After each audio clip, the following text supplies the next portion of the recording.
कुदरत का एक नियम है, जिस चीज की हमें जरूरत नहीं होती उसे कुदरत हमसे छीन लेती है और जिस चीज की हमें जरूरत होती है कुदरत उसे हमें दे देती है। कुदरत का एक और नियम है नेचुरल सिलेक्शन, यानी कुदरत में अपनी पीढ़ी को केवल वही आगे बढ़ा सकता है जो कुदरत में मौजूद विषम परिस्थितियों में भी अपने आप को जिंदा रखने में काबिल हो।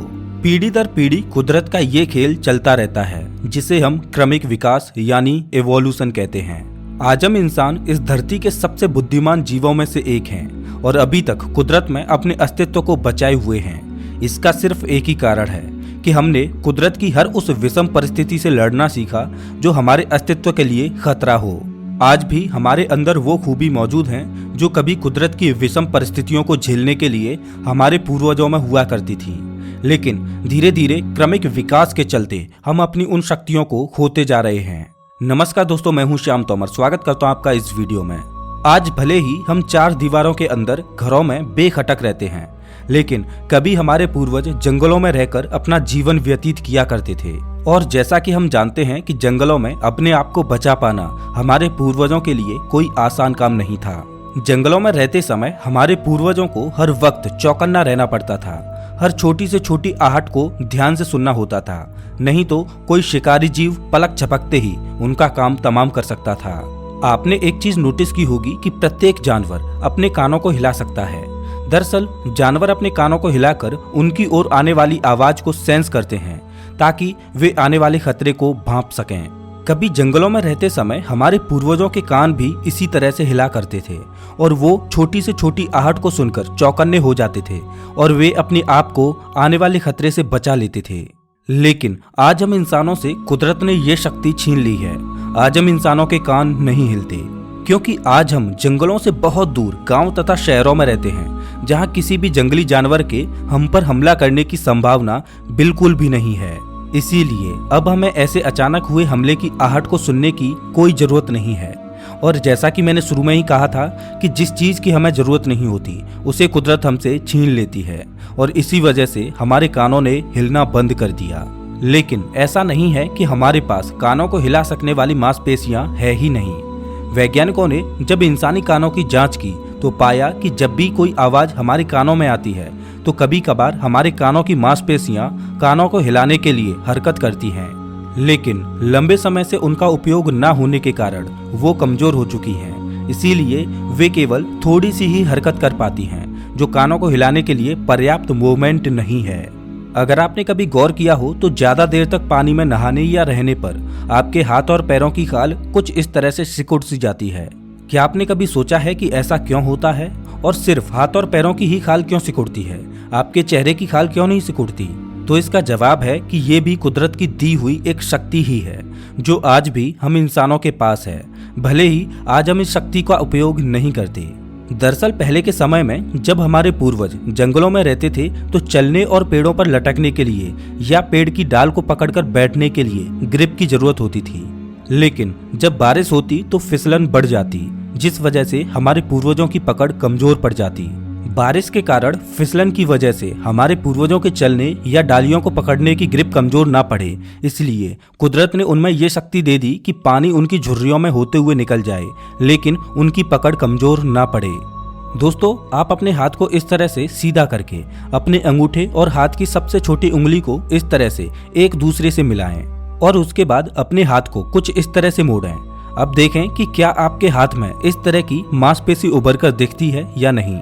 अगर इस मांसपेशी का उभार दिखाई देता है तो मुबारक हो, आपके पास अपने पूर्वजों की एक और शक्ति मौजूद है। और अगर आपके हाथ में ये मांसपेशी मौजूद ही नहीं है तो कोई बात नहीं, क्योंकि आज हमें इस मांसपेशी की जरूरत भी नहीं है। दरअसल जब हमारे पूर्वज जंगलों में पेड़ों पर उछल कूद किया करते थे तब डालियों से लटकने के लिए उन्हें मजबूत मांसपेशी की जरूरत पड़ती और यही मांसपेशी उन्हें पेड़ों से लटकने में मदद करती। उस समय हमारे पूर्वजों की ये मांसपेशी बहुत मजबूत हुआ करती थी, लेकिन फिर हमारे पूर्वजों ने पेड़ों पर रहना बंद कर दिया, जिस वजह से आज ये मांसपेशी कमजोर पड़ चुकी है और बहुत से लोगों में से तो ये मांसपेशी गायब भी हो चुकी है और रहे बचे लोगों में भी भविष्य में ये मांसपेशी गायब हो जाएगी। हमारे नजदीकी रिश्तेदार चिंपैंजी और गोरिल्ला में ये मांसपेशी बहुत मजबूत होती है।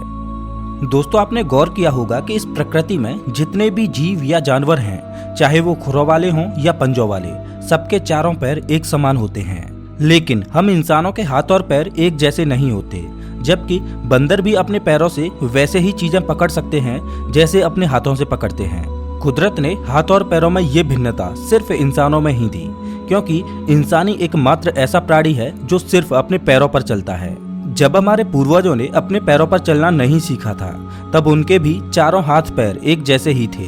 लेकिन जब हमारे पूर्वज अपने पैरों पर चलने लगे, तब पैर की उंगलियों का कोई काम नहीं रहा, क्योंकि उस समय हमारे पूर्वज अपने हाथों का ही इस्तेमाल करते थे चीजों को पकड़ने के लिए। और धीरे धीरे पैरों की उंगलियां छोटी होती गईं और पैरों पर पूरे शरीर का भार सहन करने के लिए पैर के आगे का भाग यानी तलवे चौड़े होते गए।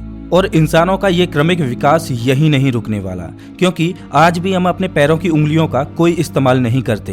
तो भविष्य में इंसानों के पैरों की उंगलियां पूरी तरह से खत्म हो जाएंगी और भविष्य के इंसानों के पैर कुछ इस तरह के दिखेंगे। एक बार इस छोटे बेबी की इस वीडियो को देखिए। इसमें बच्चे के नीचे से जैसे ही सहारा हटा लिया जाता है तो बच्चे को ऐसा लगता है कि वो नीचे गिर रहा है, इसलिए वो अपनी बाहें फैला देता है और फिर अपने आप को भींच लेता है। इसे मोरो रिफ्लेक्स कहते हैं। उसके बाद बच्चे के हाथ में अपनी उंगली दीजिए, देखिए क्या होता है। बच्चा आपके हाथ की उंगली को इस तरह से पकड़ लेगा कि आप अपनी उंगली को ऊपर उठाओगे तो बच्चा आपकी उंगली को पकड़कर अपने पूरे भार को उठा लेगा। इतने छोटे बच्चे के लिए इतनी मजबूत पकड़ बना पाना एक अचरज की बात है, क्योंकि बच्चे की मांसपेशियां अभी इतनी मजबूत नहीं हैं कि वो इतनी मजबूत पकड़ बना सके। लेकिन फिर भी छोटे बेबी की पकड़ इतनी मजबूत होती है कि वो अपना संपूर्ण भार उठा सके। इसे पामर ग्रिप्स रिफ्लेक्स कहते हैं। क्या आपने कभी सोचा है कि बच्चों में ऐसे रिफ्लेक्स कहाँ से आते हैं? दरअसल ये शक्ति भी हमारे पूर्वजों की ही है। जब हमारे पूर्वज जंगलों में पेड़ों पर रहते थे, तब उनके बच्चे अपनी माँ की खाल से या पेड़ की डाली से चिपकते थे। वे वहीं रहते और वहीं सोते। जब बच्चे की पकड़ ढीली होती तो माँ नींद में भी बच्चे को बाहें फैलाकर पकड़ लेती और उसे भींच लेती। यहाँ मोरो रिफ्लेक्स काम आते हैं। जब हमारे पूर्वजों के बच्चे एक डाली से दूसरी डाली पर छलांग लगाकर डालियों को पकड़ते थे तो उन्हें गिरने से बचाने के लिए पामर ग्रिप्स रिफ्लेक्स काम आते थे। आज इन्हीं रिफ्लेक्स की वजह से बंदर पेड़ों पर उछल कूद करते हैं, लेकिन आज हम इंसानों में इन रिफ्लेक्स की कोई जरूरत नहीं है। लेकिन फिर भी कुछ मात्रा में ये रिफ्लेक्स आज भी हमारे शरीर में मौजूद हैं। इंसानों में क्रमिक विकास के चलते कुछ शक्तियां बढ़ी हैं तो कुछ शक्तियां कम हुई हैं, लेकिन क्रमिक विकास कभी नहीं रुका। आपने जानवरों और इंसानों में एक चीज गौर की होगी, वो है भौं यानी आईब्रो। इंसानों की आईब्रो जानवरों से बहुत ज्यादा घनी होती हैं। जानवरों में इतनी घनी आईब्रो नहीं पाई जाती। अब क्योंकि हम इंसान सीधे खड़े होकर चलते हैं, तो ऐसे में हमारी आंखों में बारिश का पानी या पसीना जा सकता है, और बारिश के पानी या पसीने से आंखों को बचाने के लिए ही कुदरत ने हमारी आईब्रोज को इतना घना विकसित किया है। एक बार आप इंसानी कान के इस भाग को देखिए, जो कि थोड़ा सा मुड़ा हुआ होता है। दरअसल कान के इस मुड़े हुए भाग का आज कोई उपयोग नहीं है, लेकिन जब हमारे पूर्वज जंगलों में रहते थे, तब बहुत दूर से आने वाली आवाज कान के इस मुड़े हुए भाग से टकराकर कान के अंदर जाती थी। लेकिन आज हम दूर की आवाजों को सुनना ही नहीं चाहते। आज तो हम केवल नजदीक की आवाजों पर ही ध्यान देते हैं। कुछ थोड़ी सी ही दूर मौजूद किसी व्यक्ति से बात करने के लिए हम वॉकी टॉकी या मोबाइल फोन का इस्तेमाल करते हैं। इसलिए वैज्ञानिक मानते हैं कि भविष्य में क्रमिक विकास के चलते इंसानों के कान खत्म हो जाएंगे और कानों की जगह पर सुनने के लिए केवल होल बने रह जाएंगे। लेकिन जैसा कि हम जानते हैं कि कुदरत का एक और नियम है, नेचुरल सिलेक्शन। लेकिन क्या आज के समय में हम मनुष्य कुदरत के नेचुरल सिलेक्शन वाले नियम का पालन करते हैं? कुदरत का ये नेचुरल सिलेक्शन क्या होता है और इवोल्यूशन में इसका क्या रोल है, पहले इसको समझते हैं। जैसा कि मैंने आपको पहले ही बताया कि कुदरत में अपनी पीढ़ी को केवल वही आगे बढ़ा सकता है जो कुदरत में मौजूद विषम परिस्थितियों में भी अपने आप को जिंदा रखने में काबिल हो। चलिए इसको एक एग्जाम्पल से समझते हैं। मान लो कि कुदरत में अलग अलग रंगों की टिड्डियां हैं। कुछ टिड्डियां हरे रंग की हैं, तो कुछ पीले की हैं, तो कुछ अन्य रंगों की हैं। और जैसा कि हम जानते हैं कि पक्षी टिड्डियों को खाते हैं, अब इन रंग बिरंगी टिड्डियों में से सबसे ज्यादा बचने के चांसेस किस रंग की टिड्डियों के होंगे? यहाँ पर एडवांटेज तो हरे रंग की टिड्डियों को ही मिलेगा, क्योंकि हरी घास या हरी फसलों में हरे रंग की टिड्डियां आसानी से छिपकर पक्षियों को चकमा दे सकती हैं। लेकिन इसके उलट हरी घास या हरी फसलों में अन्य रंग की टिड्डियों के छिपने की संभावना ना के बराबर है। हरे रंग की टिड्डियों को छोड़कर बाकी सभी रंगों की टिड्डियां पक्षियों को आसानी से नजर आएंगी और पक्षी उन सभी को खा जाएंगे। कहने का मतलब ये है कि हरे रंग की टिड्डियों में इस विषम परिस्थिति में भी अपने आप को जिंदा रखने की काबिलियत है। तो हरे रंग की टिड्डियां अपनी पीढ़ियों को आगे बढ़ाती जाएंगी और बाकी अन्य रंगों की टिड्डियां विलुप्त हो जाएंगी। इसी तरह से गिरगिट माहौल के हिसाब से अपने रंग को बदल लेता है और उसकी यही खूबी उसे जिंदा रखने में मदद करती है। इसी को कुदरत का नेचुरल सिलेक्शन कहते हैं। आज हम अपने आसपास जितनी भी प्रजातियां देखते हैं उन सभी में कुदरत की विषम परिस्थितियों से जूझने की कोई न कोई काबिलियत जरूर होती है। इसीलिए तो ये सभी प्रजातियां अपने अस्तित्व को आज तक बचाकर रख पाने में सफल हो पाई हैं। अगर हम खुद इंसानों की ही बात करें तो हमने भी अपनी दिमागी शक्ति की मदद से आइस एज जैसी भीषण विषम परिस्थिति का सामना किया था, जिसमें न जाने कितनी ही प्रजातियां विलुप्त हो गई थीं। अगर हमारे पूर्वज जंगलों में तेज नहीं दौड़ते या चौकन्ने नहीं रहते तो शायद आज इंसानियत का अस्तित्व भी नहीं होता। आपने गौर किया होगा कि जब आप रोज अपने खुद के बिस्तर पर सोएं तो आपको आसानी से नींद आ जाती है, लेकिन कभी आप अपने रिश्तेदार के घर या अन्य किसी जगह पर सोने का प्रयास करें तो आपको उतनी अच्छी तरह से नींद नहीं आती। कारण है कि जब हमारे पूर्वज गुफाओं में रहते थे तो वे गुफा के दरवाजे को तो बंद कर लेते थे, लेकिन सांप और बिच्छुओं का डर उन्हें फिर भी सताता रहता। इस वजह से वे चौकन्ने रहकर सोते। कहीं ना कहीं हमारे दिमाग में भी वही चीजें आज भी मौजूद हैं। शायद इसीलिए हमें अपने खुद के बिस्तर को छोड़ किसी अनजान जगह पर इतनी अच्छी नींद नहीं आती।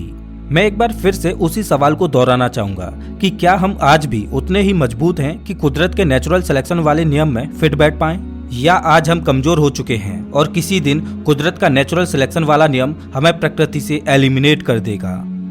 अगर हम दिमागी तौर पर बात करें तो हम अपनी बुद्धि की सहायता से कुदरत की विषम परिस्थितियों को हरा सकते हैं, लेकिन शायद हम शारीरिक शक्ति के आधार पर इतने मजबूत नहीं रहे कि अचानक आई कुदरत की किसी भीषण परिस्थिति का सामना कर पाए। क्योंकि आज हमें लंबी दूरी ट्रेवल करने के लिए अपने पैरों की जरूरत नहीं पड़ती, बल्कि हम मोटर व्हीकल का उपयोग करते हैं।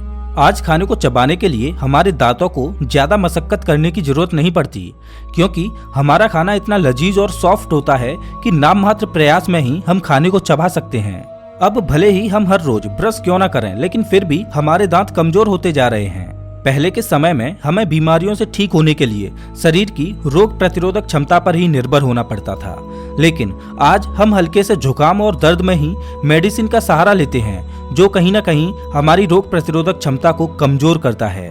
आज हमारे पास दुनिया के सबसे बेहतरीन डॉक्टर्स हैं, फिर भी हमारी आंखों पर चश्मे लगे हुए हैं। आज हमारे पास दुनिया का हर सुख है, फिर भी हम डिप्रेशन में रहते हैं। आज हम खाना खाते तो हैं, लेकिन उसे पचाने का प्रयास नहीं करते और हम दिन प्रतिदिन मोटे होते जा रहे हैं, जिससे ब्लड प्रेशर, डायबिटीज और अन्य तरह की बीमारियां शरीर में अपना घर करने लगी हैं। हमारे कानों के सुनने की क्षमता हमारे पूर्वजों के कानों की अपेक्षा बहुत कम हो चुकी है। आज ज्यादातर महिलाओं की नॉर्मल डिलीवरी की बजाय सिजेरियन डिलीवरी हो रही है। आज हमारा शरीर अधिक ठंड या अधिक गर्मी को सहन नहीं कर पाता। ठंड में तो न जाने हम कितने ही जोड़ी कपड़े पहनकर ठंड से बचते हैं। क्या ठंड से बचने के लिए आपने किसी जानवर को इस तरह के काम करते हुए देखा है? और वहीं गर्मी से बचने के लिए हम एसी, कूलर, पंखे इत्यादि का उपयोग करते हैं। आज हमारे शरीर को आराम देने के लिए हमारे पास रोबोट्स हैं। क्या भविष्य में हमारे शरीर को कोई काम करने की जरूरत पड़ेगी? आज हम अपनी बुद्धि के दम पर प्रकृति के सभी संसाधनों पर अपना कब्जा जमाए बैठे हैं और सभी जानवरों को अपने इशारे पर नचा रहे हैं, लेकिन शारीरिक तौर पर हम कितने मजबूत हैं? क्रमिक विकास ना तो कभी रुका है और ना ही कभी रुकेगा। हम मनुष्य सबसे ज्यादा अपनी बुद्धि का प्रयोग करते हैं, इसीलिए तो आने वाली पीढ़ियां हमसे ज्यादा बुद्धिमान होंगी। आप आजकल के बच्चों को ही देख लीजिए, जो कि पहले के बच्चों के मुकाबले ज्यादा बुद्धिमान हैं। लेकिन भविष्य में मानवों में होने वाले क्रमिक विकास में दिमाग को छोड़कर मानव शरीर का किस तरह का विकास होने वाला है? क्योंकि क्रमिक विकास में कुदरत का तो नियम ही यही है कि जिस चीज की हमें जरूरत होती है तो कुदरत उसे हमें दे देती है, और जिस चीज की हमें जरूरत नहीं होती तो कुदरत उसे हमसे छीन लेती है। और जैसा कि हम जानते हैं कि आज हम इंसानों के पास हर वो सुविधा है जिसकी वजह से हमें कुदरत की शक्तियों की जरूरत ही नहीं पड़ती, तो क्या ऐसे में कुदरत हमसे अपनी शक्तियों को वापस नहीं छीन सकती? ये सोचकर ही मेरा दिल कांप जाता है कि भविष्य में इंसानों का क्रमिक विकास कैसा होने वाला है। क्या कुदरत में अचानक पैदा हुई किसी विषम परिस्थिति को भविष्य के इंसान झेलकर कुदरत के नेचुरल सिलेक्शन वाले नियम को पार कर पाएंगे, या भविष्य में नेचुरल सिलेक्शन के कारण मानव प्रजाति पृथ्वी से पूरी तरह विलुप्त हो जाएगी? तो दोस्तों, इस वीडियो में बस इतना ही। आपने इस वीडियो को देखने के लिए अपना कीमती वक्त निकाला, उसके लिए धन्यवाद। अगर आप चाहो तो ऐसे ही वीडियोज के लिए हमारे चैनल को सब्सक्राइब कर सकते हो।